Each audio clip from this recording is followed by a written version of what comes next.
അപ്പോൾ നമ്മളിപ്പോൾ എവിടെ എത്തി? അതെ, യയാതി എന്ന രാജാവിന് 2 ഭാര്യമാർ. ഒരു ഭാര്യയുടെ പേര് ദേവയാനി, മറ്റേ ഭാര്യയുടെ പേര് ശർമ്മിഷ്ഠ.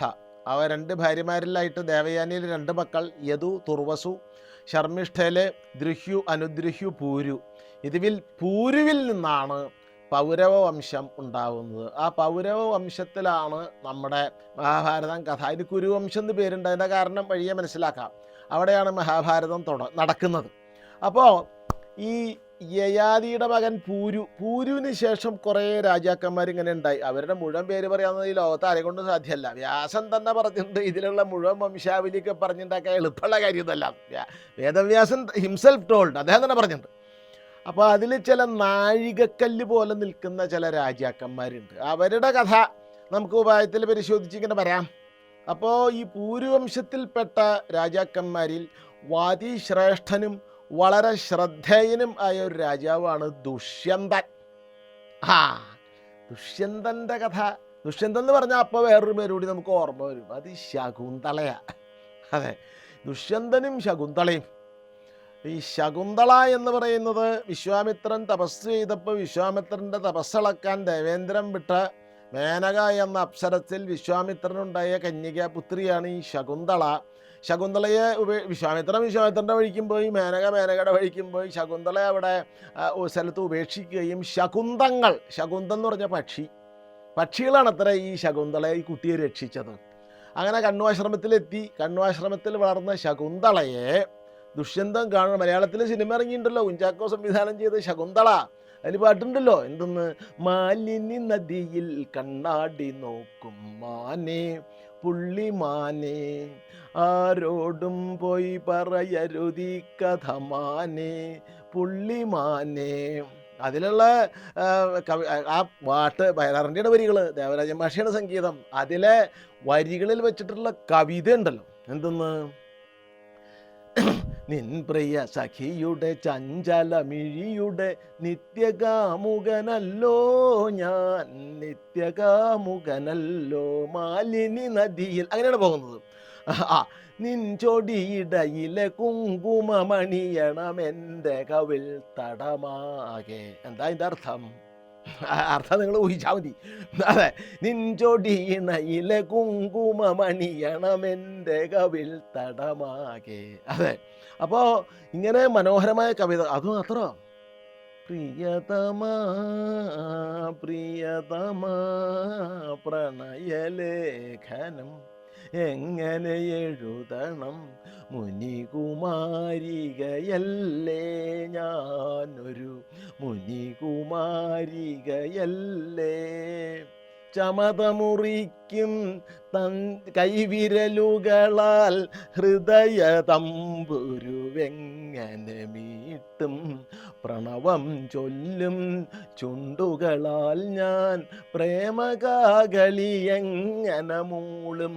അതെ, പ്രണവം എന്ന് പറഞ്ഞ ഓങ്കാര. ഇങ്ങനെ മനോഹരമായ വരികൾ കൊണ്ട് ശംഖുപുഷ്പം. ഏത് പാട്ടും മോശം. അതെ, അപ്പം അങ്ങനെ ശാകുന്തളം എന്ന് പറഞ്ഞ് സംസ്കൃതത്തിൽ കാളിദാസ വിരചിതമായിട്ടുള്ളൊരു നാടകമുണ്ട്. പക്ഷെ ആ ശാകുന്തളത്തിൽ കാളിദാസൻ മഹാഭാരതത്തിലെ കഥയാണ് ശാകുന്തളയുടെ കഥ. ദുഷ്യന്തൻ്റെയും ശകുന്തളയുടെയും കഥ മഹാഭാരതത്തിലെ കഥയാണ്. അത് കാളിദാസൻ നാടകമാക്കിയപ്പോൾ അതിൽ ചില വ്യത്യാസങ്ങൾ കാളിദാസൻ വരുത്തിയിട്ടുണ്ട്. അത് അവിടെ നിൽക്കട്ടെ. നമുക്കിപ്പോൾ മഹാഭാരതം അതിപ്പോൾ നമ്മൾ പരാമർശിച്ചു പോയിപ്പോൾ പ്രസംഗവശാൽ ഇങ്ങനെ പറഞ്ഞു എന്നേ ഉള്ളൂ. മഹാഭാരതത്തിൽ ദുഷ്യന്തൻ്റെ ഭാര്യ ശകുന്തള. ദുഷ്യന്തൻ നായാട്ടിന് വരുന്നു, കണ്വാശ്രമത്തിൽ എത്തുന്നു. ആരാശ്രമമെന്ന് അറിയില്ല. അവിടെ എത്തുന്നു. അവിടുത്തെ ഒരു കന്യകയെ കാണുന്നു. അത് ശകുന്തള തന്നെയാണ്. ശകുന്തള അദ്ദേഹത്തിന് ഇരിക്കാൻ സൽക്കാരമൊക്കെ ചെയ്യുന്നു. അപ്പോൾ അവിടെ കുലപതി കണ്വൻ ഉണ്ടോ എന്ന് ചോദിച്ചു. കണ്വൻ പുറത്തേക്ക് പോയിക്കാണ്. അങ്ങനെ ഇവർ തമ്മിൽ അടുപ്പാവുന്നു. ദുഷ്യന്തനും ശകുന്തളയും ഗാന്ധർവ വിവാഹം കഴിക്കുന്നു. അവിടെ വെച്ച് ശകുന്തള ഗർഭിണിയാവുന്നു. ദുഷ്യന്തൻ തിരിച്ചു പോകും. കണ്വൻ തിരിച്ചു വന്ന കാര്യങ്ങളൊക്കെ മനസ്സിലാക്കി. അപ്പോൾ ശകുന്തള ഒരു കരാറ് വെച്ചിട്ട്, മഹാഭാരതത്തിലെ ശാകുന്തളത്തിലെ ശകുന്തളയ്ക്ക് കുറച്ച് മാറ്റമുണ്ട്. അത് ഞാൻ പറഞ്ഞല്ലോ. മഹാഭാരതത്തിലെ ശകുന്തള വളരെ തൻ്റെടിയും ധീരമായിട്ടുള്ളൊരു സ്ത്രീയാണ്. ദുഷ്യന്തൻ വന്ന ശാരീരിക ബന്ധത്തിന് നമുക്ക് ഗാന്ധർവ വിധി പ്രകാരം വിവാഹം കഴിക്കാം. വിവാഹങ്ങളിൽ ശ്രേഷ്ഠം ഗാന്ധർവാണ്. ഗാന്ധർവം എന്ന് പറഞ്ഞാൽ കാമുകിയും കാമുകനും മാത്രം അറിഞ്ഞ അച്ഛനും അമ്മയും ആരും അറിയാണ്ട് നടക്കുന്ന വിവാഹമാണ്. അതിൽ രജിസ്റ്റർ മാരേജ് ഉള്ള ഭാഷയിൽ ഒരു തെറ്റുമില്ല. പക്ഷേ അത് തെറ്റൊന്നുമില്ല മഹാരാജാവേ. പക്ഷെ ശകുന്തള ഒരു കണ്ടീഷൻ വെച്ചു. ശകുന്തള തൻ്റെ അടിയാ, അങ്ങ് നമുക്ക് കല്യാണം കഴിക്കാം, പക്ഷെ എൻ്റെ മകന് അങ്ങ് രാജ്യം കൊടുക്കണം. അങ്ങയിൽ നിന്ന് എനിക്ക് ഉണ്ടാകുന്ന മകന് അങ്ങ് രാജ്യം കൊടുക്കണം. അത് കൊടുക്കാം. ധീരമായിട്ട് ശകുന്തള നിലപാട് തുറന്നു പറഞ്ഞ് അവർ തമ്മിൽ വിവാഹം കഴിച്ചു. ശകുന്തള ഗർഭിണിയായി. ദുഷ്യന്തൻ പോയി. കേട്ടെ, കണ്ണും വന്നു. അപ്പം കണ്ണൂരിന് ദിവ്യദൃഷ്ടി കൊണ്ട് മനസ്സിലായി ഇത്ര ഇവിടെ ശകുന്തളയ്ക്ക് ഗർഭമുണ്ട്. ശകുന്തള നീ ചെയ്തത് നന്നായി, കുഴപ്പമൊന്നുമില്ല, അപ്പം ചക്രവർത്തിയാവും എന്ന് പറഞ്ഞ് ശകുന്തള മകനെ പ്രസവിച്ചു. അവൻ വലുതായി. അവനെ ഏതാണ്ട് ഒരു യുവരാജാവിൻ്റെ വിദ്യാഭ്യാസമൊക്കെ അവിടെ കഴിഞ്ഞു, കണ്ണൂരിൻ്റെ അടുത്ത് കഴിഞ്ഞു. നേരെ ശകുന്തളയും കൊണ്ട് ശകുന്തളയും ഈ മകനും കൂടി കുറേ ആശ്രമത്തിലെ തോഴിമാരെ കൂടി ദുഷ്യന്തൻ്റെ കൊട്ടാരത്തിൽ ചെന്നപ്പോൾ ദുഷ്യന്തൻ പറഞ്ഞു, ഏത് ശകുന്തള, നീ ഏതോ നാടൻ പെണ്ണാണ്, കണ്ട ആൾക്കാരായിട്ട് സമ്പർക്കം ചെയ്ത് കുട്ടിയിട്ട് എൻ്റെ കുട്ടിയാണ് പറയുന്നത്, എൻ്റെ കുട്ടിയല്ല. അപ്പോൾ ശകുന്തള ദുഷ്യന്തൻ്റെ മുഖത്തേക്ക് 4 വർത്താനം പറയുന്നുണ്ട്. അത് ശരി, അങ്ങ് ഇപ്പോൾ വാക്ക് മാറ്റി പറയണല്ലേ, ഇവനെ സ്വീകരിച്ചില്ലെങ്കിൽ ഞാൻ ഇപ്പോൾ അവിടുന്ന് പോകുന്നൊക്കെ പറഞ്ഞാൽ ആകെ ബഹള ഇപ്പോൾ ഒരു അശരീരി ഉണ്ടായി ഇത്ര. എന്തെന്ന്, ദുഷ്യന്ത ഇത് അങ്ങയുടെ മകൻ തന്നെയാണ്, അവനെ സ്വീകരിക്കൂ.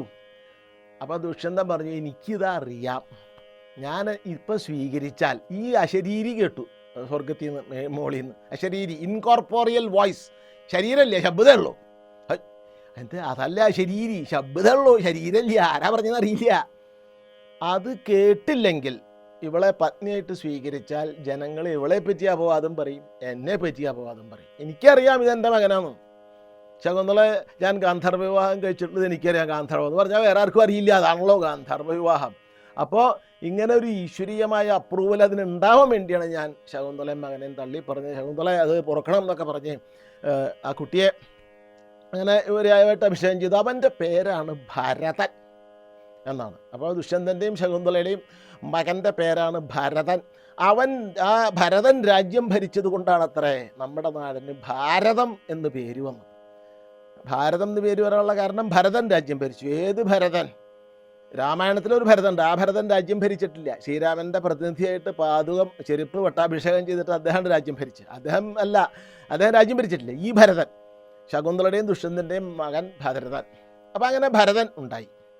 ഭരതൻ്റെ പരമ്പരയിൽ ഒരുപാട് രാജാക്കന്മാർ ഇങ്ങനെ ഉണ്ടായി വരുന്നുണ്ട്. അവരെല്ലാവരുടെയും പേര് പറയുക എന്നുള്ളത് കുറച്ച് ക്ലേശകരാണ്. അതിൽ ശ്രദ്ധേയനായ മഹാഭാരതത്തിലേക്ക് പ്രത്യേകിച്ചും പ്രാധാന്യമുള്ള ഒരു രാജാവിൻ്റെ പേരാണ് ഹസ്തി. ഹസ്തി പണിയിച്ചത് കൊണ്ടാണ് അത്ര ഹസ്തിനപുരം എന്ന് പേര് വന്നത്. ഹസ്തി എന്ന് പറയുന്നത് യയാതിയുടെ വംശപരമ്പര പൂരുവിൻ്റെ വംശപരമ്പരയിൽ ശ്രദ്ധേയനായ ഒരു രാജാവ് ദുഷ്യന്തൻ്റെ മകൻ ഭരതൻ്റെ മക്കളായിട്ട് ഇങ്ങനെ കുറേ മക്കളുണ്ടായി വന്നു. അതിൽ ഇങ്ങേയറ്റത്തെ പരമ്പരയിൽ വരുന്ന ആളാണ്. ഇങ്ങേയറ്റത്തെ വെച്ചാൽ ഒരു ഘട്ടത്തിൽ വരുന്ന ഒരാളാണ് ഹസ്തി. അദ്ദേഹത്തിന് മഹാഭാരതത്തിൽ പ്രാധാന്യമുണ്ട്. ഹസ്തി പണിതാണ് ഹസ്തിനപുരം. ഹസ്തിയുടെ പരമ്പരയിൽ വേറൊരു രാജാവ് വരുന്നുണ്ട്. കുറേ രാജാക്കന്മാരുണ്ട്. അതിൽ പ്രധാനിയായ ഒരു രാജാവിൻ്റെ പേര് അജമീഠൻ എന്നാണ്. അജമീഠൻ. അതെ, അജമീഠന് 4 ഭാര്യമാരിലായിട്ട് 2400 മക്കളുണ്ട്. ഗ്രഹപ്പഴേ 4 ഭാര്യമാരാണ് അത്ര അജമീഠന്. അതെ, ആ അജമീഠൻ്റെ 4 ഭാര്യമാരിലായിട്ട് അദ്ദേഹത്തിന് 2400 മക്കളുണ്ട്. 2400നെ 4 കൊണ്ട് ഹരിക്കുമോ? അപ്പോൾ ഒരു ഭാര്യയിൽ എത്ര മക്കൾ? 600 മക്കൾ. 6 4 24. ഒരു ഭാര്യയിൽ 600 മക്കൾ. അജമീഠന് 4 ഭാര്യമാരിലായിട്ട് 2400 മക്കൾ. അതിൽ വംശവർദ്ധനൻ ആയിട്ട്, അതായത് കുരുവംശം വർദ്ധിപ്പിക്കാൻ വേണ്ടി കുരുവംശമായിട്ടില്ല, അതിപ്പോൾ ആവും, വർദ്ധിപ്പിക്കാൻ വേണ്ടിയിട്ടൊരു ചക്രവർത്തി ഉണ്ട്, ഒരാളുണ്ടായി. അയാളുടെ പേരാണ് സംവരണൻ. അതെ, സംവരണൻ വിവസ്വാൻ്റെ മകൾ തപതിയെ വിവാഹം കഴിച്ചു. ആ തപതിയിൽ സംവരണന് അങ്ങനെ മക്കളുണ്ടായി വന്ന് അതിലൊരു മകനുണ്ടായി. അയാളുടെ പേരാണ് കുരു. അങ്ങനെയാണ് കൗരവന്മാർ, കുരുവംശം, അതിൽപ്പെട്ടവർ കൗരവന്മാർ. കുരു എന്നൊരു രാജാവുണ്ട്. അദ്ദേഹം കുരുജാങ്കലം എന്ന് ഒരു സ്ഥലം ഉണ്ടായി. ഈ കുരുവിൻ്റെ മകനാണ് കുരു. രാജാവിൻ്റെ പേര് കുരു. അതെ, മത്തക്കുരു, കുമ്പളക്കുരു, കുന്നിക്കുരു, അങ്ങനെ കുരു എന്നൊരു രാജാവിൻ്റെ പേര്.